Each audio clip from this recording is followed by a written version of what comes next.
Hello and welcome to my YouTube channel friends. मैं पुनः आप सभी का एक बार फिर से अपने यूट्यूब चैनल में स्वागत करता हूं। तो जैसा कि पिछले क्लास में हमने पार्ट्स ऑफ स्पीच के 3 चैप्टर्स को कंप्लीट किया, नाउन, प्रोनाउन और एडजेक्टिव। उसके साथ ही साथ हमने एक हिंदी का चैप्टर भाषा, लिपि और व्याकरण को भी हमने समाप्त कर दिया है। ठीक है, तो आइए हम आगे बढ़ते हुए वर्ण विचार, जो कि मैंने आपको भाषा, लिपि और व्याकरण बताया था कि वर्ण को जो शब्द हैं उनको मतलब किस तरह से व्याकरण में वर्ण विचार, शब्द विचार, इस तरह से उनको बांटा गया है। तो पहला चैप्टर, उसमें पहला जो पॉइंट था वो था वर्ण विचार, यानी इसमें वर्ण के हम भेद, किस प्रकार के वर्ण होते हैं, किन किन वर्ण को हमें पढ़ना है, इन सब के बारे में हमें इसमें आज हम इस वीडियो में देखेंगे। ठीक है, तो आइए हम लोग यहाँ देखते हैं कि वर्ण क्या है। ठीक है, तो वर्ण, देखिए वर्ण का डिफिनेशन यही होगा कि वर्ण उस मूल ध्वनि को कहते हैं। वर्ण वह छोटी से छोटी ध्वनि है या छोटी छोटी इकाई है जिसके कोई टुकड़े, कोई खंड नहीं किए जा सकते हैं। ठीक है, वर्ण क्या है, खुद में ही सबसे छोटा है, उससे छोटा उसको और हम नहीं तोड़ सकते हैं। जैसे उदाहरण के तौर पर हम देखते हैं जैसे अ को और क्या तोड़िएगा, छोटा नहीं टूट सकता है। ठीक है, अ हो गया, च हो गया, प हो गया, क हो गया, हमें पई आ हो गया, ये सब। ठीक है, यही सब तो वर्ण है।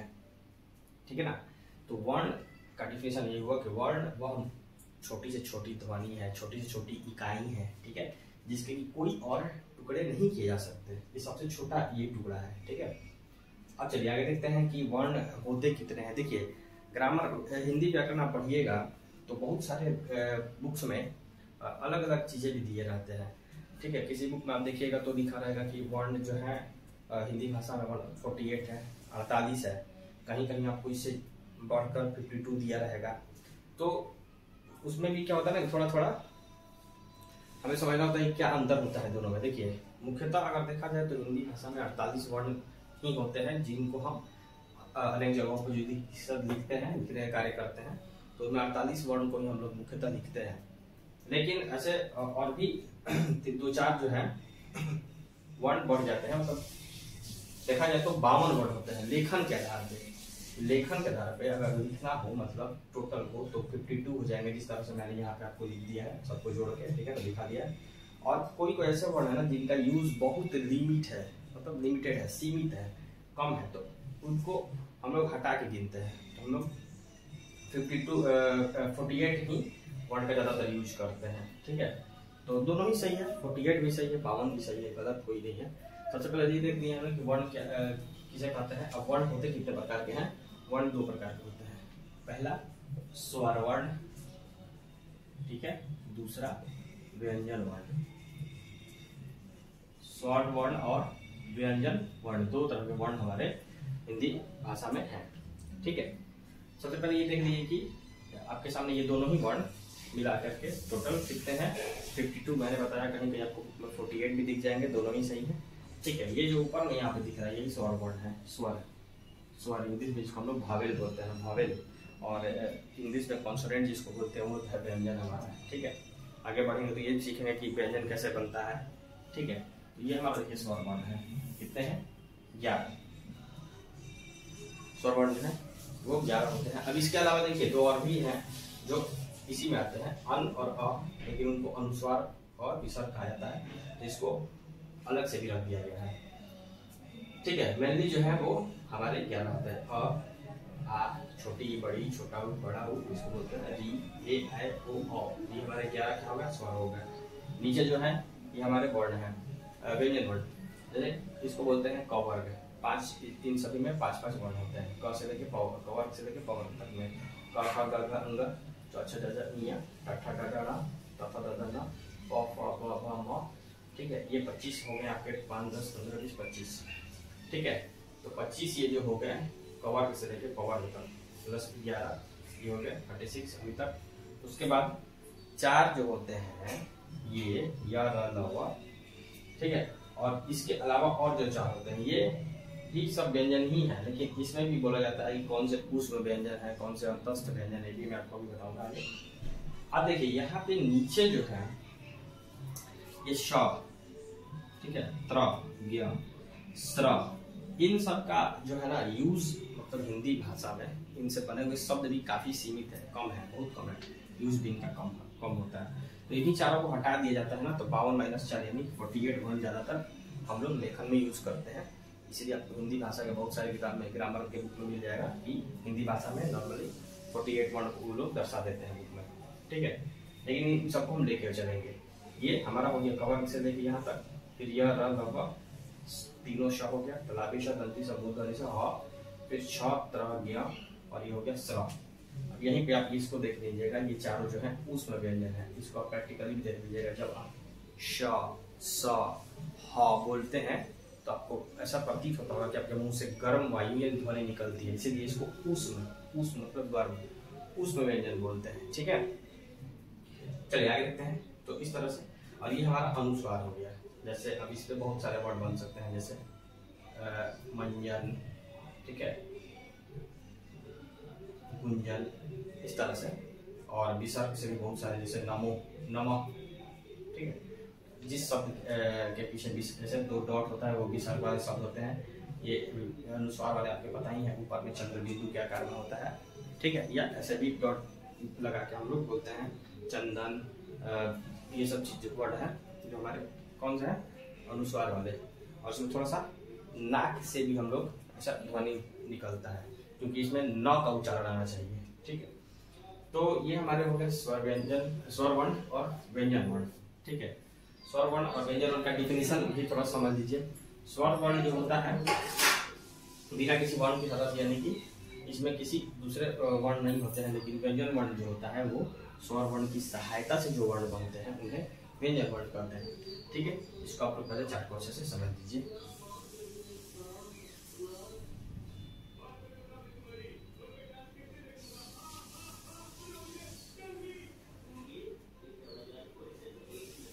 ठीक है, स्वर वर्ण और व्यंजन वर्ण भी हमें जानना है। स्वर वर्ण वही वे वर्ण होते हैं जो बिना किसी दूसरे वर्ण की सहायता से बोले जाते हैं, जैसे अ क्या है, स्वर वर्ण ही है, किसी और सहायता से नहीं बोला जा रहा है। लेकिन व्यंजन वर्ण आप जब बोलिएगा, जैसे आपने कहा क, तो क को आप जब बोलिएगा और इसको तोड़िएगा तो क हलंत जोड़ अ आएगा।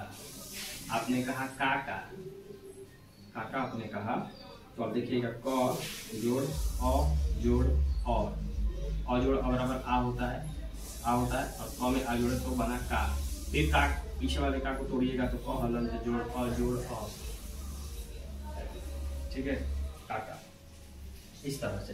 तो आप देखते होंगे कि व्यंजन वर्ण में व्यंजन वर्ण भी आ रहा है, स्वर वर्ण भी आ रहा है। यानी व्यंजन वर्ण उस वर्ण को कहते हैं जिसमें स्वर वर्ण पहले से मौजूद होता है, या कह सकते हैं कि स्वर वर्ण की सहायता से बने शब्दों को हम व्यंजन वर्ण कहते हैं, ठीक है। चलिए आगे बढ़ते हैं। देखिए फिर आगे आएगा कि स्वर वर्ण के भेद कितने होते हैं। तो स्वर वर्ण 2 तरह के होते हैं, मूल स्वर और ह्रस्व स्वर, ठीक है। हो सकता है कि आपको वीडियो में थोड़ा सा कोई वॉइस, अदर वॉइस आ रहा होगा। आसपास काफी रंगीन मिजाज के लोग हैं जो दिन में, दोपहर और शाम में हमेशा मतलब तेज वॉल्यूम पे गाना ही सुनते रहते हैं, ठीक है। तो ऐसे लोगों का तो कुछ किया नहीं जा सकता है, ठीक है। थोड़ा सा आप लोग से रिक्वेस्ट है कि थोड़ा वीडियो में एक्स्ट्रा जो वॉइस है उसको आप लोग अवॉइड करिएगा, और काम की जो चीज़ें हमारी पढ़ाई है उस पर हम लोग फोकस करेंगे, ठीक है। चलिए आगे बढ़ते हैं कि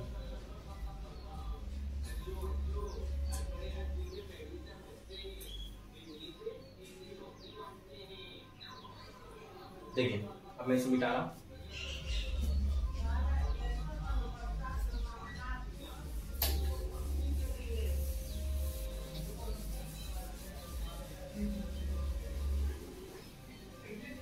जल्दी जल्दी बारी बारी सब लोग इसको समझेंगे, ठीक है ना। जैसे स्वर वर्ण के 2 भेद होते हैं, ठीक है। एक हो गया मूल और एक होता है संयुक्त स्वर। और मूल में जब चलिएगा, ठीक है, पहले इसको मैं अच्छे से बता देता हूँ। स्वर वर्ण के 2 भेद होते हैं, मूल स्वर पहला, और दूसरा हो जाएगा संयुक्त स्वर, संयुक्त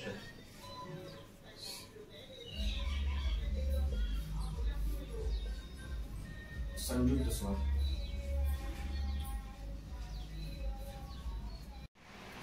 देखिए अब ये सब मैंने आपको बताया कि स्वर वर्ण 2 तरह के होते हैं, ठीक है। पहला मूल स्वर और दूसरा संयुक्त स्वर, ठीक है। अब मूल स्वर को जब आप तोड़िएगा तो होगा ह्रस्व और दीर्घ। मूल स्वर को जब हम तोड़ेंगे तो इसमें होगा ह्रस्व और दीर्घ। ठीक है, मूल स्वर दो तरह के होते हैं, ह्रस्व और दीर्घ। ठीक है, ये हमारा प्रॉब्लम है, ये प्रॉब्लम दो तरह के होते हैं। सबसे पहले फिर समझिए, वर्ण दो प्रकार के, स्वर वर्ण, व्यंजन वर्ण। फिर स्वर वर्ण दो प्रकार के, पहला मूल और दूसरा संयुक्त। पहला मूल, ये पहला का पहला 1.1, ये पहला का 1.2। ठीक है, अब फिर मूल स्वर दो तरह के, ह्रस्व और दीर्घ। बहुत ही बारीकी से इसको समझना है। ह्रस्व और दीर्घ को आसानी समझते हैं। ह्रस्व स्वर वे हैं जिनके उच्चारण में बहुत कम समय लगता है। ठीक है, बारिश आ गया। उच्चारण में काफी कम समय, बहुत कम समय, काफी कम समय लगता है। ठीक है, और उच्चारण में अगर काफी ज्यादा समय, अगर ज्यादा समय लगता है तो ये हमारा हो गया दीर्घ स्वर। ऐसे भी दीर्घ का मतलब होता है बड़ा, तो जी बड़ा। जैसे देखिए, ह्रस्व शब्द का उदाहरण हो जाएगा अ, छोटी ई, छोटा ऊ। ठीक है, री हो जाएगा इस तरह से। और ये लोग स्वर वर्ण का हो गया, स्वर वर्ण के अंतर्गत है। दीर्घ आ, जैसे देखिए हम लोग बोलते हैं राम, आ, आपका उच्चारण बन रहा है ना। ठीक है, इस तरह से आ हो गया। बड़ी ईटा, ईटा नहीं होगा, दीपक, दीपक में पूछेगा दीपक, दी। थोड़ा जैसे समय आप देखिएगा थोड़ा ज़्यादा लग रहा है, तो बड़ी ई। ठीक है, बड़ा ऊ, इस तरह से ये सब शब्द जो हैं वो हमारे क्या हैं, सॉरी वर्ण क्या है, दीर्घ, दीर्घ स्वर। फिर से बार मैं आपको समझा देता हूँ। वर्ण दो प्रकार के, स्वर वर्ण, व्यंजन वर्ण। फिर स्वर वर्ण दो प्रकार के, मूल स्वर और संयुक्त स्वर। ठीक है, फिर मूल स्वर भी दो प्रकार का, ह्रस्व और दीर्घ। ठीक है, और ये हमारा अलग है संयुक्त स्वर। संयुक्त स्वर वैसे स्वर होते हैं जो दो कह सकते हैं कि वर्ण के मिलने से बनते हैं। ठीक है, जैसे ना दो वर्ण के मिलने से बनते हैं संयुक्त। संयुक्त का मतलब ऐसे ही होता है समयुक्त, मतलब दो जुड़ा हुआ चीज। संयुक्त मतलब संयुक्त, मतलब जैसे हो गया अ प्लस ए, सॉरी अ प्लस ए बराबर ए। ठीक है, तो दो वर्ण मिल गए ना, अ और ए, क्या बन गया ए। उसी तरह अगर हम कर दिए अ जोड़ ओ बराबर अ, बड़ा अ मतलब डबल हो गया, डबल इसमें प्ले हो जाएगा। तो ये हमारा हो गया संयुक्त स्वर। तो आशा करता हूँ कि आप स्वर वर्ण पूरी तरह से समझ गए होंगे। ठीक है ना, स्वर वर्ण दो प्रकार के, मूल स्वर, संयुक्त स्वर। फिर मूल स्वर दो प्रकार के, ह्रस्व, ह्रस्व वे होते हैं जिनके उच्चारण में काफी समय लगता है, काफी कम समय लगता है। जैसे अ हो गया, छोटी हो गया, ऊ हो गया, ये सब। ठीक है, और दीर्घ स्वर होता है जिनके उच्चारण में ज्यादा समय लगता है। ठीक है, आ हो गया, बड़ी ई हो गया, बड़ा ऊ हो गया, ये सब। ठीक है, और दूसरा जो होता है हमारा संयुक्त स्वर, दूसरा भेद संयुक्त स्वर, स्वर वर्ण का दूसरा भेद संयुक्त स्वर। ये जो होता है इसमें ऐसे दो वर्ण होते हैं, जिन दो वर्ण को मिलकर एक नया वर्ण बनता है, उसे कहते हैं संयुक्त। संयुक्त का मतलब होता है जो जुड़े हुए, और जो ओ बराबर आओ। ठीक है, तो ये हमारा संयुक्त स्वर वर्ण समाप्त हो गया। अब आगे पढ़ते हैं हम लोग व्यंजन वर्ण। ठीक है, चलिए देखते हैं व्यंजन वर्ण।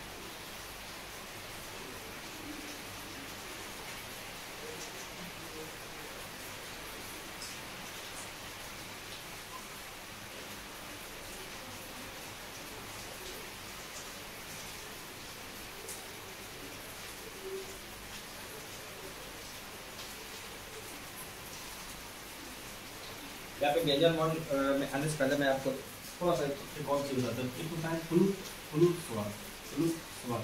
ठीक है, फ्लूट स्वर किसे कहते हैं, जान समझना है कि फ्लूट स्वर देखिए, फ्लूट स्वर उसे कहते हैं जिसके उच्चारण में दुगना समय, मतलब साधारण जो वर्ण होता है उसके दुगना समय लगता है। जैसे आप किसी, इसका प्रयोग ऐसे बोलने में नहीं होता है, लिखने में ही ज़्यादा होता है। जैसे हम लोग अगर किसी को बोलते हैं अरे अरे, तो आप देखिएगा कहीं भी ऐसे ऐसे साइन रहता है, कहीं अगर लिखा रहता है ऐसे लिखा रहेगा, लिखा रहता है इस उच्चारण में। बोलने में तो आप बोल दिए अरे किसी को, तो वो तो वर्ण को आपको दिख नहीं रहा है, क्योंकि वर्ण जब आप लिखिएगा तो लिखने में आपको ऐसा लगेगा कि उसमें दुगना समय लग रहा है उच्चारण में, और इस तरह से इसको समझ लेना। जैसे हमने लिखा दिनेश, दिनेश ऐसे आप देखते होंगे, दिनेश ऐसे, दिनेश दिनेश तो हम खींच रहे हैं उस बात को। अगर किसी को हम लोग पुकारते हैं तो बोलते हैं ना रमेश, इधर आओ रमेश, ऐसे। तो ए को हम लोग ज्यादा मतलब उसको खींच रहे हैं, ठीक है ना। तो उस किसी खास जो वर्ण है उसका अगर दुगना समय लग जाए, लंबा समय लग जाए, तो उसको हम लोग कहते हैं क्या, क्लूज स्वर, ठीक है। सामान्य सा आपके एग्जाम में ये इम्पोर्टेंट था नहीं, मगर मैंने आपको ग्रामर ये है जो मैंने आपको बता दिया, ठीक है। अब आगे देखते हैं, आगे क्या है। अब फिर एक और चीज आपकी समझ में है कि अयोग वाक्य, हम लोग तो चलेंगे जल्दी जल्दी से।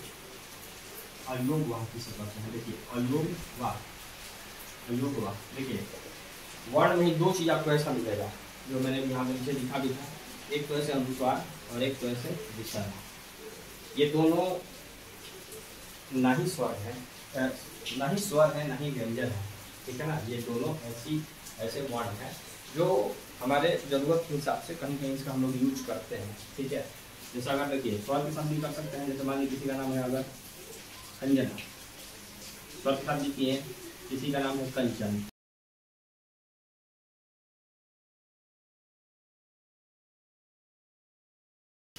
स्वर व्यंजन दोनों साथ यूज होता है। लेकिन ये दोनों स्वर नहीं है, नहीं व्यंजन है, तो इन दोनों आखिर हैं क्या, तो इन दोनों को ही हम लोग ये ध्वनि मतलब कर सकते हैं कि ना ही स्वर है ना ही व्यंजन है, ठीक है। इसीलिए इन्हें क्या कहते हैं, हम अयोग वाक्य कहते हैं। और इनका उच्चारण जो है व्यंजनों की तरह स्वर की सहायता से होता है। इनका जो है उच्चारण व्यंजन की तरह होगा लेकिन स्वर की सहायता से होगा, ठीक है ना। यही हम लोग को ये चीज पढ़ना है। चलिए आगे बढ़ते हैं और देखते हैं। अब हम लोग तीन चीज और इसमें हम लोग देखेंगे, बहुत ही आसान ये सब चीज है, जल्दी से बारीक से समझेंगे इसको। उसके बाद आता है विसर्ग, ठीक है। विसर्ग क्या होता है, देखिए विसर्ग एक ऐसा चीज है जिसमें आपको किसी भी शब्द के बाद ऐसे दो डॉट होते हैं, ये विसर्ग का पहचान है। विसर्ग में एक्चुअली होता है क्या है कि विसर्ग में ह की ध्वनि निकल के आती है। किसी भी अगर आप शब्द के बाद विसर्ग लगाते हैं, यानी कि दो ऐसे बिंदु लगाते हैं, तो उससे आप देखेंगे कि ह का उच्चारण में ह का क्या आता है, ऐसे ध्वनि आता है। जैसे स्वतः, आप देख रहे हैं स्वतः, तह स्वतः आ रहा है क्रमशः, ठीक है ना। इस तरह से आप देखेंगे कि ह का उच्चारण आता है विसर्ग से, ठीक है। आगे बढ़ते हैं, अनुस्वार क्या होता है। अनुस्वार एक ऐसा ध्वनि है, अनुस्वार एक ऐसी ध्वनि है जिसमें हमारे क्या होता है कि उच्चारण जो हम लोग करते हैं उसमें से हवा जो है, हवा नाक से निकलती है। आप ध्यान देकर देखिएगा, कोई भी वर्ड आप बोलिएगा तो नाक से जब हवा निकलेगी वैसे शब्दों के उच्चारण में उसे हम अनुस्वार शब्द कहेंगे। जैसे चंदन, चंदन आप ऐसा बोलिएगा तो आपको लगेगा कि नाक से हवा निकल रही है। वंदना, ठीक है ना। दंत, बंदर, ऐसे मंथरा, ये सब वर्ड्स क्या है हमारे अनुस्वार में आते हैं। अनुस्वार, नाक से जो वो हवा निकलती है, ठीक है। उसके बाद होता है हमारा, उसके बाद होता है अनुनासिक। अनुनासिक एक ऐसा शब्द आएंगे जिसके चिन्ह मतलब ऐसे चिन्ह का प्रयोग होता है, जिसमें देखेंगे कि अर्ध चंद्र बिंदु का प्रयोग हम लोग करते हैं ऊपर में, ठीक है। इसमें जो है हवा जो है केवल नाक से नहीं बल्कि नाक और मुंह दोनों से ही इसकी ध्वनि ऐसे हमको प्रतीत होगा कि इसकी ध्वनि जो हम उच्चारण कर रहे हैं उसमें नाक और मुंह दोनों से। जैसे सांप, सांप हम बोलते हैं तो नाक और मुंह दोनों का यूज होता है और दोनों से ध्वनि निकलती है। चांद हो गया, मुंह हो गया, ठीक है, हंस हो गया, बहुत सारे हैं, आँख हो गया, ठीक है, ये सब चीजें, ठीक है। यहाँ पे हमारा स्वर जो है समाप्त हुआ। अब हमारा अगला जो वर्ण है वो है व्यंजन वर्ण। चलिए व्यंजन वर्ण पर हम लोग देखते हैं क्या होता है व्यंजन वर्ण। व्यंजन वर्ण वैसे वर्ण है जो, जिनका मैंने अभी बताया कि वैसे वर्ण जो किसी और वर्ण, अन्य वर्ण या स्वर वर्ण की सहायता से जिस वर्ण का हम लोग प्रयोग करते हैं उसे व्यंजन वर्ण कहते हैं। यानी स्वर वर्ण की सहायता से बनने वाले वर्ण क्या कहलाते हैं, व्यंजन वर्ण। मैंने अभी आपको बताया जैसे क एक व्यंजन वर्ण है, तो क कैसे बना है, तो क हलंत जोड़ अ से बना है। यानी क में क्या छुपा हुआ है, अ छुपा हुआ है, यानी कि इस व्यंजन में स्वर छुपा हुआ है। यानी वैसे वर्ण जो स्वर वर्ण की सहायता से होते हैं उन्हें क्या कहते हैं, व्यंजन वर्ण कहते हैं। अभी हमने कहा काम, काम, काम को आप कैसे तोड़िएगा, तो काम को तोड़ने के लिए देखिएगा क हलंत जोड़ अ जोड़ अ, क्योंकि अ जोड़ अ मिलकर क्या बना, आ बना, ठीक है। और ये कहलंत जोड़ आ बराबर का बना प्लस पूरा इसको मैं तोड़ दे रहा हूँ म हलंत जोड़ अ, क्या बन गया ये हमारा, इसको मैंने पूरा तोड़ा तो अब देखिएगा कि क में क्या आ रहा है, ये सब क्या है स्वर ही है, यानी कि व्यंजन वर्ण जो होता है स्वर वर्ण की सहायता से बनता है। ठीक है, अब आगे इसके भेद को देख लेते हैं। व्यंजन वर्ण कितने होते हैं, तो 3 तरह के होते हैं। व्यंजन वर्ण 3 तरह के होते हैं। सबसे पहला होता है स्पर्श, उसके बाद होता है अंतस्थ, उसके बाद होता है ऊष्म। ठीक है, ये 3 तरह के व्यंजन हमारे होते हैं, स्पर्श व्यंजन, अंतस्थ व्यंजन, तीसरा ऊष्म व्यंजन। बारी बारी से देखिए, डिफिनीशन तो हमें एग्जाम में लिखना नहीं है, ठीक है ना, और डिफिनीशन नहीं लिखना है तो डिफिनीशन पे ज़्यादा ध्यान नहीं देंगे, हालांकि समझेंगे लेकिन उसको छोड़ेंगे भी नहीं, और बारी बारी से केवल इसको समझ के और हम उस पर अपना उसको देखेंगे। ठीक है, आइए आगे बढ़ते हैं।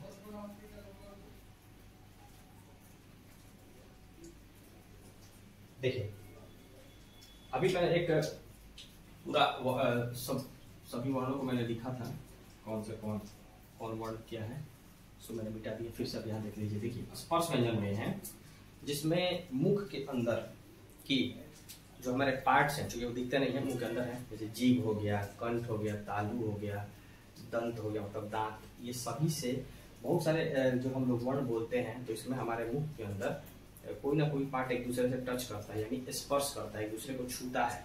जैसे कि आप पवर्ग में कोई भी चीज बोलिए, जैसे प बोलिए, प, फ, ब, तो आप पाएंगे कि आपका दोनों आगे का जो ओठ है वो क्या हो रहा है, टच हो रहा है। आप ऐसे किसी को मजाक में कर सकते हैं, आप दोनों किसी के ऊपर और नीचे ओठ को पकड़ लीजिए और बोलिए कि पापा बोल के दिखाओ, नहीं बोल सकता है वो बच्चा या कोई भी व्यक्ति। ठीक है, क्यों?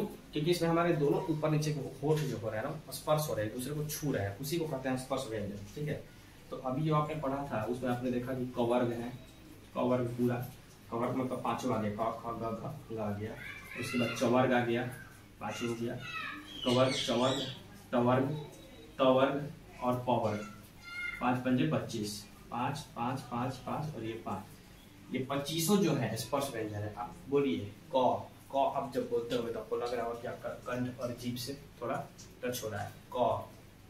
ठीक है, क बोलिएगा तो थोड़ा तालु, जीभ, ये सब मतलब अंदर का पार्ट्स। उस तरफ च बोलिएगा तो जीभ और दंत, दांत जो है टच करेगा। ट बोलिएगा तो ऊपर का जो मुद्दा, मतलब तालु जो बोलते हैं, तालु में जीभ जाकर टच करता है। टवर्ग का कोई भी ट ठ ड ठ अंग, जीभ आप नीचे करके ऐसे करके ट नहीं बोल सकते। तो स्पर्श व्यंजन वही है, जब स्पर्श व्यंजन वही है जब इसको बोलते समय मुंह के अंदर का एक जो भी पार्ट है वो टच करता है, स्पर्श करता है, छूता है, इसीलिए इसको कहा गया स्पर्श व्यंजन। अंतस्थ कौन है, तो इसके ये खत्म हो गया, उसके बाद 4 य र ल व याद रखेंगे। इसमें कोई रटने वाली बात नहीं है, बस एकदम बहुत ही आसान, नॉर्मली तुरंत समझ जाएंगे हम लोग। और उस मैंने उस समय भी आपको बताया था, जब बोलते समय मुख से गर्म वायु, गर्म ध्वनि निकलता हुआ प्रतीत हो तो उसे उष्म व्यंजन कहेंगे। तो हमारा व्यंजन यही है, स्पर्श व्यंजन, अंतस्थ व्यंजन, उष्म व्यंजन। ठीक है, डिफिनीशन उतना बहुत ज्यादा आपके लिए इंपॉर्टेंट नहीं है, एग्जाम में तो आपसे ये पूछा जा सकता है कि ये वर्ड कौन सा व्यंजन है। ठीक है, बस डिफिनीशन आपसे नहीं पूछा जाएगा किसी भी एग्जाम में। तो और खासकर अभी तो हम लोग बीपीएससी का जो शिक्षक भर्ती परीक्षा है जो अगस्त में संभावित है, उसके लिए हम तैयारी कर रहे हैं। बाकी मैंने आपसे ये भी बता दिया कि मैं जो जब चीज़ें आपको बेसिक ग्रामर में बताता हूँ वो छोटे बच्चे से लेकर सभी के लिए इम्पोर्टेंट है। ठीक है, तो आप सभी लोग इस वीडियो से अपने जो है डाउट्स आपको क्लियर कर सकते हैं। चलिए, हमारा हो गया, आगे बढ़ते हैं।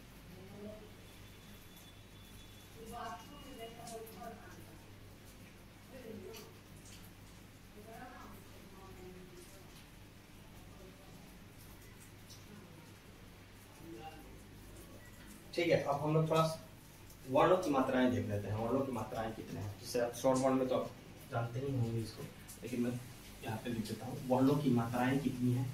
तो वर्णों की 10 मात्राएं हैं, हिंदी में वर्णों की 10 मात्राएं हैं। मैं ऐसे मात्राएं करके लिख देता हूँ, मात्राएं। ठीक है, जैसे खरीफ, ये आ की मात्रा, छोटी की मात्रा, बड़ी की मात्रा, ह्रस्व की मात्रा, दीर्घ की मात्रा। ठीक है, एकले और ये डबल एकले ऐसा होता है। हो गया, उसके बाद ओ हो गया, ओ, ओ की मात्रा, सब एक उदाहरण का बताता हूँ। औ की मात्रा जैसे आराम, हर्षय किताब, दीर्घई में हो जाएगा जैसे दीपक, दीपक हो जाएगा। हर्षऊ में कुत्ता हो जाएगा, दीर्घऊ में हो जाएगा आपका कोई भी वर्ड, जैसे जूता हो जाएगा, हाँ जूता, जूता, ठीक है, दीर्घऊ में। एकले में हो जाएगा बेटा, हो जाएगा बेटा एकले, और डबल एकले में हो जाएगा हमारा सैनिक हो जाएगा। ओकार में हो जाएगा कोमल हो जाएगा। औकार में हो जाएगा जैसे दौड़ा हो जाएगा, दौड़ना हो जाएगा, ठीक है। तो ये सब हमारा कितने हो गए, 1 2 3 4 5 6 7 8 9, कोई एक छूट रहा है, आ ई छोटा हो बड़ा हो छोटा, ले डबल ले ओ अन तो सर रिकार छूट रहा है, सॉरी यहाँ पे देखेंगे आप रिकार है यहाँ पे, माफ कीजिएगा, यहाँ पे रिकार ऐसे छूट रहा है। और आ छोटी बड़ी छोटा वो री है, वो होता है ना, री छूट रहा है। जैसे कृपा किसी को लिखना है, कृपा, ठीक है ना, इस तरह से कृपा हो गया, ठीक है। ऐसे वर्ड जो हम लोग लिखते हैं इनमें रिकार आता है, तो इसको भी आप यहाँ पे शामिल कर लीजिएगा। छोटा ऊ बड़ा ऊ रिकार ऐसे होता है। 1 2 3 4 5 6 7 8 9 10, 10 मात्राएं हिंदी में हमें हिंदी वर्ण के साथ पढ़ने का चल जाएगा, पढ़ते हैं।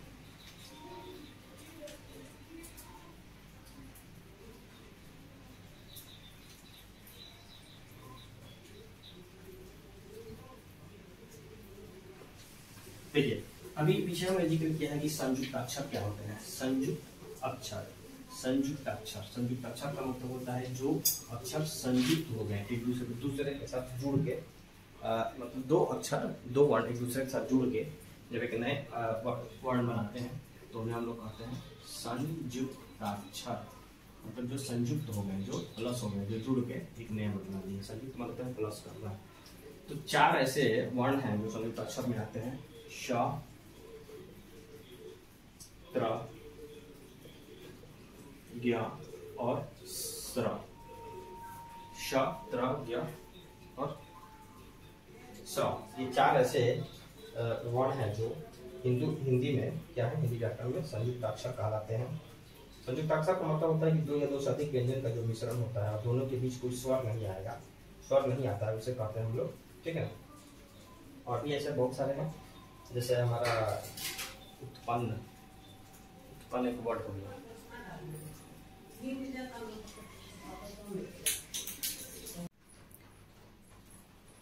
आइए देखिए, अभी हम लोग अभी मैंने बताया वो संयुक्त अक्षर किसे कहते हैं। संयुक्त अक्षर वो होते हैं जो वैसे वर्ण होते हैं जो 2 वर्णों से मिलकर बने होते हैं, ठीक है। देखिए संयुक्त का मतलब जो होता है, संयुक्त मतलब से जुड़ा हुआ। श, त्र, ज्ञ और स्र, स, त्र, श्र और ज्ञ, ये 4 जो है संयुक्त अक्षर है। तो संयुक्त अक्षर में आप देखिएगा कि श जो बना है, क जो श, ये मूर्धनी स है, मूर्धनी स, क और श मूर्धनी स से मिलकर श बना है, त जोड़वा से मिलकर त्र बना है, श जोड़वा से मिलकर स्र बना है, और ज जोड़ मिलके ज जोड़ य से मिलकर क्या बना है, ज्ञ, ठीक है। तो ये 4 हमारे संयुक्त अक्षर थे, इसको मिटा देते हैं, आगे बढ़ते हैं। आगे हम लोग देखेंगे कि ये भी हमारे परीक्षा में देखिए बहुत इंपॉर्टेंट है, पूछा जाता है वर्ण चैप्टर से। यही ज़्यादातर एग्जामिनर को फंसाने के लिए ही पूछा जाएगा कि ये जो वर्ण है कोई भी दे दिया जाएगा और पूछा जाएगा कि इसका उच्चारण स्थान क्या है, ठीक है ना, किस मुख्य किस भाग से ये बोला जाता है, दंतव्य है कि दंत है कि मूर्धन्य है कि तालव्य है कि ओष्ठ है, ठीक है, ये आपको समझना है। देखिए एक स्थान होता है हमारे मुंह में, कंठ, तालु होता है, दंत होता है, मूर्धा और ओष्ठ। तो इन सब चीज़ों की सहायता से, इनकी सहायता से जो हम लोग वर्ण बोलते हैं, मैंने भी बताया कि स्पर्श व्यंजन होते हैं जो स्पर्श होते हैं। तो कंठ से जो शब्द वर्ण बोले जाएंगे, कंठ वर्ण होंगे, तालु से तालव्य, दंत से दंत, मूर्धा से मूर्ध, ओष्ठ से और ओष्ठ। ये सब आप प्रैक्टिकली इसको घर पे बोल के आप देख भी सकते हैं, ठीक है। जैसे आप कंठ का प्रयोग, कंठ यहाँ होता है गले में, तो कंठ जो होता है, कंठ वर्ण कौन कौन से हैं आप बोल के घर में प्रैक्टिस करिए, सीखिए। परीक्षा में ये सब ट्रिक भी है, परीक्षा में ये रटना नहीं है, उसी से आपको बस केवल एक बार देख लेना है और उस समय बोल के भी जो वर्ड लेटर पूछा जाएगा आपसे वर्ण, उसका प्रैक्टिकली बता सकते हैं। देखिए कंठ वर्ण कौन से, आप बोलिएगा अ, तो यहाँ से आप देखिएगा कंठ से ध्वनि निकल रही है। अ हो गया, आ हो गया, कवर्ग पूरा पूरा कवर्ग जो है क ख ग घ अंग प्लस अ आ, ये दोनों ये 7 जो हो गए हमारा कंठ वर्ण। ठीक है, रटना नहीं है फ्रेंड्स, बहुत ही आसानी से इसको मैं समझाने का प्रयास आपको कर रहा हूँ, आपको समझना है।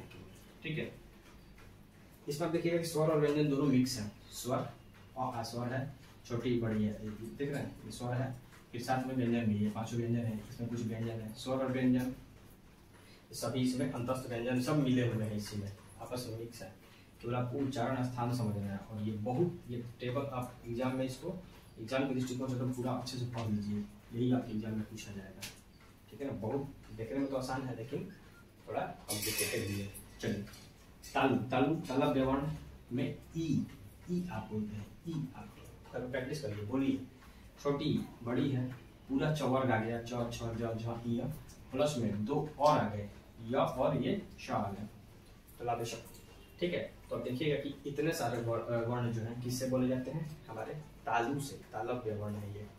दंत वर्ण कौन कौन से हैं, तो पूरा तवर्ग त थ द ध न और 2 और हैं, एक है ल और स, दंती सा। ये दंत से इसको हम लोग बोलते भी हैं, देखे होंगे तालाबे सा बोलते हैं, बचपन में पढ़े होंगे जब हम लोग नर्सरी 1 क्लास में थे तो रटवाया जाता था, य र ल व तालाबे स, तालाबे स, तालाबे स। तो ये क्या है, तालाबे के सा नहीं, तालब्य सा है, तालु से जो हम लोग बोलते हैं, तो ये वाला तालाबे सा है। ठीक है, दंती सा, दंत सा हम लोग को सिखाया जाता था, दंती सा, दंत सा, तो दंत सा ये है। ठीक है, और मूर्धन्य सा, मूर्धन्य सा, मूर्धन्य सा कौन है, ये है, ये वाला जिसको हम लोग पेट फाड़ने वाला भी बोलते थे ना, इसे पॉ लिख के बीच से काटते थे, ये है हमारा मूर्धन्य सा। ठीक है, तो बारी बारी से आप देख लीजिए। उसके बाद है मूर्धा, मूर्धन्य, मूर्धा से मूर्धन्य वर्ण कौन कौन से है, री हो गया, ट हो गया, टवर्ग पूरा, आप देखिए यहाँ पूरा टवर्ग है, न ड़ा सॉरी, तो यहाँ देखिए इसमें तवर्ग है, इसमें चवर्ग है और इसमें कवर्ग है। आप ये क्रम याद रखिए ना, कंठ तालु दंत मूर्धा ओष्ठ। ठीक है, कंठ में कवर्ग, तालब में चवर्ग, दंत में तवर्ग, मूर्धन्य में टवर्ग, ओष्ठ में पवर्ग, खत्म। अब बाकी जो मैंने अंडरलाइन नहीं किया है वो सब हमारे स्वर वर्ण है। ठीक है, तो कहाँ थे, मूर्धन्य में देखिए री हो गया, टवर्ग पूरा, और ये मूर्धन्य सा हो गया, और र भी इसी में आएगा। उसके बाद ओठ, अभी मैंने आपको प्रैक्टिकली बताया भी है कि ओठ आप ऐसे कर दीजिएगा तो कोई पवर्ग नहीं बोल पाएगा। ओठ में आप देखिए मैं बोल रहा हूँ प, आप देखिए प्रैक्टिकल देखिए, प में मेरा दोनों सट रहा है, फ ब भ म। ठीक है, और पूरा ऊ भी बोलिएगा, बड़ा ऊ, तो कहीं ना कहीं मुंह थोड़ा सा किसी कुर्ता सटता नहीं है, लेकिन ये हमारा ओष्ठ वर्ण नहीं आता है। ठीक है, तो ये हमारा उच्चारण के लिए आप इस चार्ट टेबल को आप हमेशा अपने इसको देख लीजिए, अच्छे से पढ़ लीजिए। ठीक है, नोट्स बना सकते हैं। चलिए, अब मैं आगे आपको 2-3 चीज बहुत इंपॉर्टेंट है इस चैप्टर में, और इसके बाद ये चैप्टर समाप्त हो जाएगा। बहुत ही महत्वपूर्ण चैप्टर वर्ण विचार। वर्ण से तो आपके यूपीएससी के टीयर 1 के एग्जाम में आराम से मैं कह सकता हूँ कि 2-3 नंबर के सवाल तो एकदम निश्चित ही रहेगा। आपको ये पूरा चैप्टर पढ़ लीजिएगा तो 2-3 नंबर का आपका काम हो जाएगा, ज़्यादा नंबर का भी रह सकता है। चलिए, नेक्स्ट पॉइंट हमारा एक पढ़ना है, हमारा बहुत इंपॉर्टेंट, अल्प प्राण, अल्प प्राण तथा महाप्राण। इसमें काफ़ी लोग कंफ्यूज हमेशा रहते हैं, भूल जाते हैं। आज मैं आपको समझाता हूँ, आप नहीं भूलिएगा इसके बाद। ठीक है, अल्प प्राण क्या है, महाप्राण क्या है। ठीक है, देखिए पहले मैं आपको मिटा देता हूँ, इसको मिटा दीजिए, उसके बाद आगे देख लेते हैं।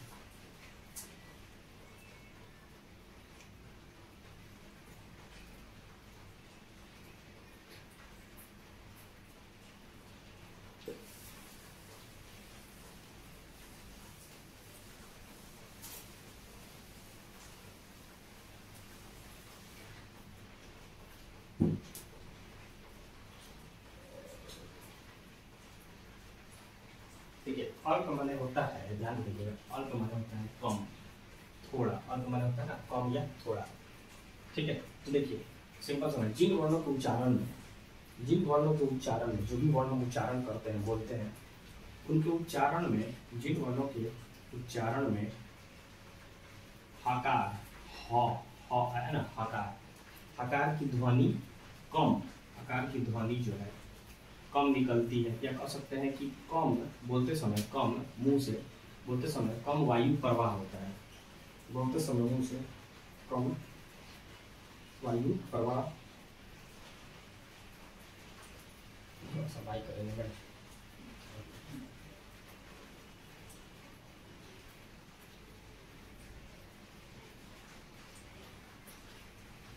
चलिए, अभी मैंने बताया कि जिस वर्ण के उच्चारण में हकार की ध्वनि कम निकलती हुई प्रतीत होती है, या फिर कम मुख से हमारे कम वायु प्रवाह होता है, उससे अल्प प्राण यानी अल्प माने कम, ठीक है ना, कम जिसमें होगा वो अल्प प्राण होगा।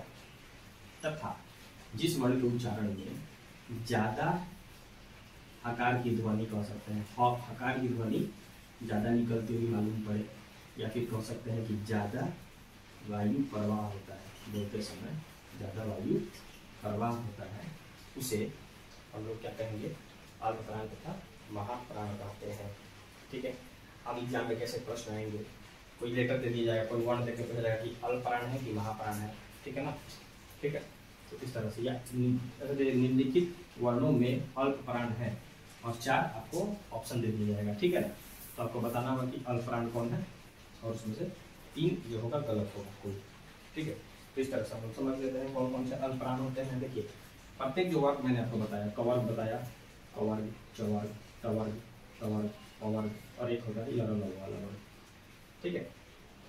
तो याद रखिए, इसके अंदर बहुत शॉर्ट ट्रिक है, ज़्यादा इसको रखना नहीं है। प्रत्येक वर्ग का पहला, दूसरा, पांचवा, ठीक है, प्रत्येक वर्ग का पहला, दूसरा, सॉरी तीसरा, पहला, तीसरा और पांचवा जो है हमारा क्या होता है, अल्प प्राण, प्लस में 4 और याद रखिए, य, र, ल, व, ठीक है। फिर से समझिए, अल्प प्राण वे होते हैं जिनके उच्चारण में हकार की ध्वनि कम निकलती है, ठीक है ना, कम वायु प्रवाह होता है, उसे हम क्या कहते हैं, अल्प प्राण कहते हैं। प्रत्येक वर्ग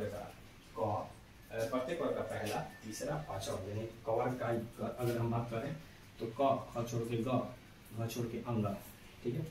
चवर्ग का यदि बात करें तो च, छ छोड़ के ज, झ छोड़ के य, ये सब क्या है, अल्प प्राण में आते हैं। आप बोल के घर में देख सकते हैं, च बोलते समय च तुरंत बोल दिए, कम वायु प्रवाह हुआ, हकार की ध्वनि भी नहीं आई, कम आई, ठीक है। त, द, न, प, ब, म और य, ल, व, ये सब जो बोर्ड पे आपको दिख रहा है, क, ग, घ, क, ग, अंग, च, ज, ञ, त, द, न, त वाला छूट गया, ट, ड और ड़, ये सब क्या है, अल्प प्राण है, ठीक है।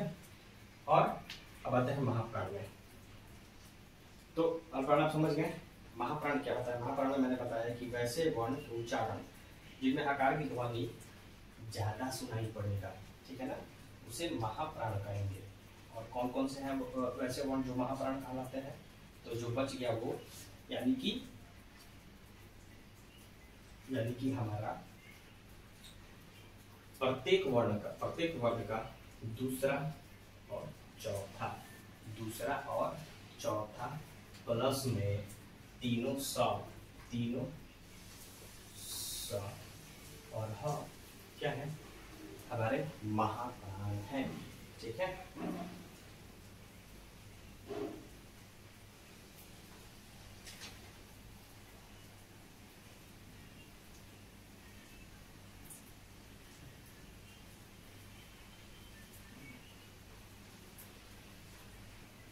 ठीक है, अब यहाँ देख सकते हैं कि क्या क्या बच गया। जैसे मैंने भी बताया कि क, ग, अंग तीनों बोल के देखिए, आपको कम ध्वनि मिलेगा, कम वायु निकलेगा बाहर। देखिए आप ख बोलिए, ख बोलिएगा तो लगेगा कि ज्यादा वायु प्रवाह हो रहा है, हकार की ध्वनि निकल रहा है। उसके बाद घ, कवर्ग की मैं बात कर रहा हूँ, चवर्ग में च, छ बोलिए, ज, झ, ये सब बोलिएगा ना, तो आपको ऐसा घर में प्रैक्टिकली करिए, इसको पढ़ के सबको खुद प्रतीत हो जाएगा कि अल्प प्राण और महाप्राण क्या है। बहुत ही आसान चीजें, ज़्यादा टफ नहीं है, ठीक है। उसी तरह थ हो गया, ध हो गया, भ हो गया, भ हो गया, ये सब क्या है, महाप्राणी रहते हैं। प्लस में तीनों स बोलिएगा तो हकार की ध्वनि निकलेगा, और ह बोलते समय तो ज्यादा ही वायु प्रभाव होता है। तो आशा करता हूँ कि आप अल्प प्राण और महाप्राण भी समझ गए होंगे। चलिए आगे बढ़ते हैं, आगे देखते हैं और क्या है।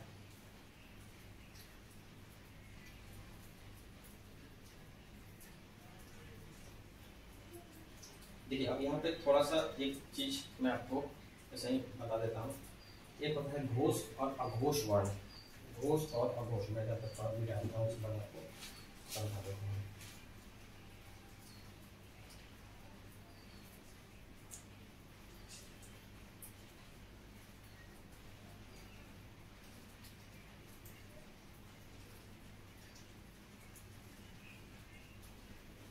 देखिए कवर खवर कवर चवर टवर तवर पवर, पांचों जब आप वर्ग लिख लीजिएगा तो आप देखिएगा कि इसमें बस ये बहुत आसान चीज छोटा सा बताते हैं। घोष और अघोष वर्ण, घोष वर्ण तथा अघोष वर्ण क्या होते हैं भाई?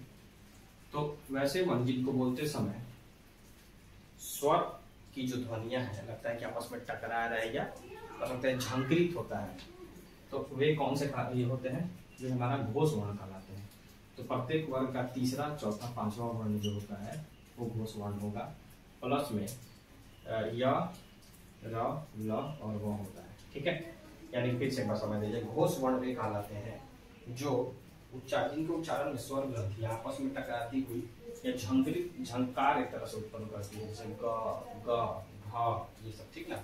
यानी कि प्रत्येक वर्ग के तीसरे चौथे और पांचवें वर्ण जो है तथा य र ल व क्या है, और एक छूट रहा है इसमें ह, ये पांचों जो है हमारे घोष वर्ण है।